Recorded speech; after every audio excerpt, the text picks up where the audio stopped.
Habang kami papunta sa ginagawa naming bahay dala ang aming mga tools, nadaanan namin ang mag-asawang ito dala ang kanilang baby na naglalakad.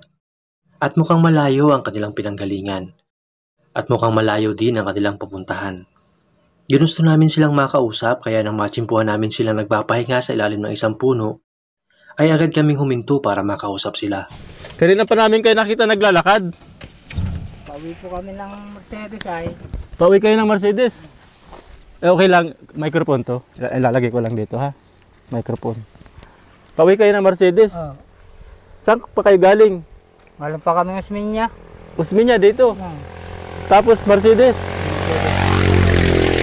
Tapos ng pamasahe kasi sir ay. Wala pa masahe. Ang plano nyo lang talaga maglalakad. Yun lang po. Anong oras pa kayo nag-umpisa maglakad? Kanina po, mga alas 7. Alas 7. Ngayon ay alas 10 na. 2-3 oras na kayo naglalakad. Sobrang init ano. May kasama kayong baby. Ayan po, baby na. Paano ang budget sa pagkain ngayon, tanghali? Wala po. Wala kayong pagkain.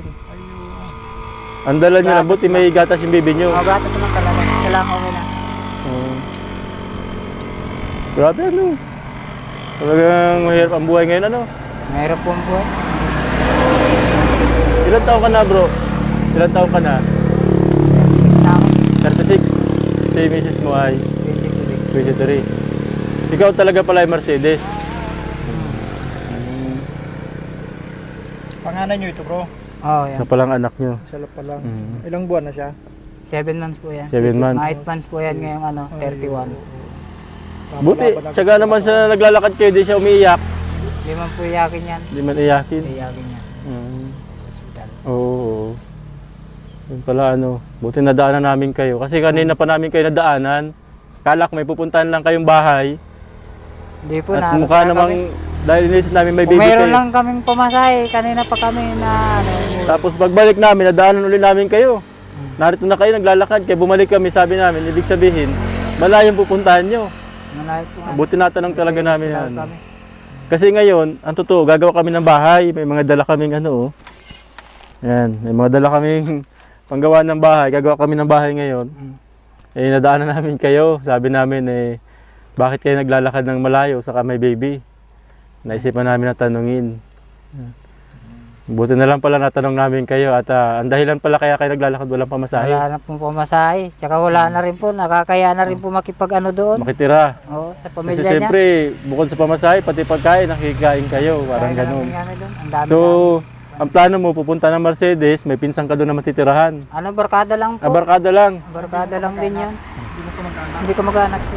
Barkada ko lang. Doon ka makikitira. Oo. Ayun. Doon pala ang punta nyo, ano? Opo. Sana makahanap ka agad ng trabaho. Mahirap pag may baby, ano? Ngani po. Gatas lang yan. Iniisip ko lang pagkain ng dalawa. Oo. Kahit nga nagsusuka ako, napasabak na ako. Oo, tatrabaho ka Wala. para Kasi wala eh. Wala, paglaan. pabayaan ko yan. Hindi ko naman kaya Oo, pabayaan. paglaanan mo yung ano mo. Naman, so, wala namang magagawa. Wala nang magnakaw ako. Oo, wag Para yun. mabuhay Mas sila. maganda na Hindi yung naman ano. pwede. Di bali naghihirap tayo basta legal tayo sa iba. Oo, kasi pag nagnakaw na tayo. Gusto ko na nga manghingi kaso naiiyak kami. Ay, minsan Ayaw ko. kung kailangan talaga, bakit baga hindi? Para lang makasurvive. Oo. Ayaw ko. Pero naawa ko sa inyo at maglalakad kayo. So kung magkakaroon ka ng pamasahe, ngayon lang din, kakauwi ka na. May dala kami mga tinapay at nirindang namin sa ano sa paggawa ng bahay. Kung ano, di kaya mo tayong tinapay ano. Sige. Isip kasi namin na gutom na kayo ay. Leo. Ngeng. Kumusta tumisis mo, di naman nagkakasakit? Hindi naman po. Yung baby nyo, di man nagkakasakit? Hindi po. Mabuti naman ano. Di naman kayo nahirapan ng mga anak, si misis mo. Nung may padyak po kasi ako na ano lang ko yan ay, nung pagpaanak niya. Na, Ako lang din na gano'n dyan. mm. Ako lang din ang nag-sacrifice dyan sa kanya. Sabihin, Wala- kailan na nawala yung padyak nyo? Tagal na po. Nasa ano na. Maliit pa to si baby. Mga 5 months na. Nung mawala ang padyak mo. Oo. Di mo nalaman kung sino nagnakaw ng padyak mo. Wala na. Ibininta ano? Basta na yun. Doon sa sinasabi mong tulay na tinirahan nyo, hindi ka na doon pwedeng bumalik. Pinapaano na po kami doon ng mga pulis na kakilala ko. Baka daw madamay kaming mag-asawa. Oo nga, tama. Oo. Madamay kami doon. Siyempre, pag na-region, sabi mo, mga gumagamit doon. Damay ka. Napagkamalampa akong acid doon. Yan, tama. Pinaalis kami doon. Sabi niya, maghanap pa niya kayo kahit maliit lang. Tapos binigyan kami ng 1,000, dinaglagan ko naman yun. Sabi ko, mauwi muna kami. Wala din naman nangyari dyan. So, wala man nga ng trabaho na maayos. Ayan, bro. So, kailangan mo ng pamasahe saka kumbaga na pambili-biling pagkain. Yan, para makarating na kayo, di na kayo maglakad ng malayo. Kasi sa tingin ko, bro, 2 araw mo lalakadin yan. Paglalakadin lang. Wala nga po. Plus, makikitulog pa kayo dyan kung saan-saan. Pwede pa kayo dyan mapahamak. Ayan. Kaya, ito. Bigyan ko na sa'yo para di ka naman maglakad. Makabili ka pa ng pagkain. Salamat. 2,000. Ayun. Salamat kuya. Pamasahe na kami.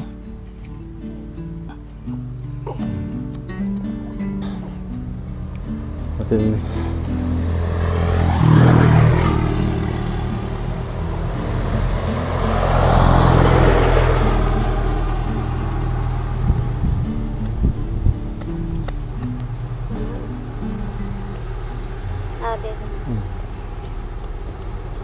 Wala yan bro, sana pagdating doon, magkaroon ka agad ng trabaho na mapapaglaanan mo itong pamilya mo, Salamat po. Para mapaglaanan mo sila, mapalaki mo ng mahusay yung mga anak mo, Masasabi ko lang, kung sakali may mga bisyo-bisyo doon sa inyo, iwasan mo yun para hindi ka Kaya tanong mo po sana, wala man akong kanyang bisyo. Maraming salamat sa tulong niyo. Kasi ako mga atong lalaki, nahirapan na ako Magin ako pa kaya. Kahit siguro umiyak ako rito, walang tutulong sa akin kung hindi niyo ako nadaanan. Salamat po. Tulong na binigay niyo sa amin ng asawa. Nakakarating na po kami dun sa uwian namin. Oo. So, Wala pa kasiguraduhan. Oo. Salamat po. Oo. So, alam namin bro na talagang napakahirap ng buhay sa ngayon. Kami nga, hirap din kami. Kaya daman-daman namin yung hirap na dinadanas yung ngayon.